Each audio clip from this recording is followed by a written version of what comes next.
मंत्री महोदयांनी ते पहिलेच त्यांच्या महिलांचा खूप उत्तरात बिग म्हटलं वर्कर्समध्ये सहभाग आहे की हे मोठा. सगळे सेंटरचे कायदे आहेत, परंतु आपल्याकडे घरेलू कामगार महिलांचं पण बोर्ड आहे.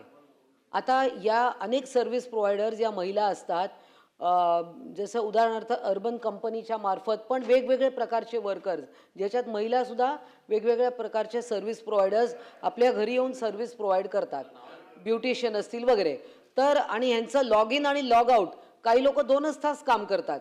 जसं मंत्री महोदयांनी म्हटलंय की आता आपल्याला समजा एखादा टॅक्सी ड्रायव्हर आहे, त्याला 2च तास काम करायचं आहे, किंवा आता आजकाल अनेक सिनियर सिटीजनसुद्धा संध्याकाळच्या फावल्या वेळात थोडेसे ॲडिशनल कमाई करण्यासाठी याच्यात रजिस्टर करतात. त्यामुळे हे 8 तास कर्मचारी याच्यात येत नाही. परंतु कुठल्याही ज्या सर्व्हिस प्रोव्हायडरकडे रजिस्टर्ड आहे, कोणाचंही शोषण होऊ नये, त्यांचा कुठल्याही प्रकारे त्यांच्या कामाचं त्यांना न्याय मिळावा किंवा वेतन मिळावं, अधिक सुरक्षा मिळावी. जेव्हा आपण राज्याचं काही कायदा कराल किंवा काही गाईडलाईन्स तयार कराल, त्यावेळेला महिलांचाही समावेश त्याच्यामध्ये असावा.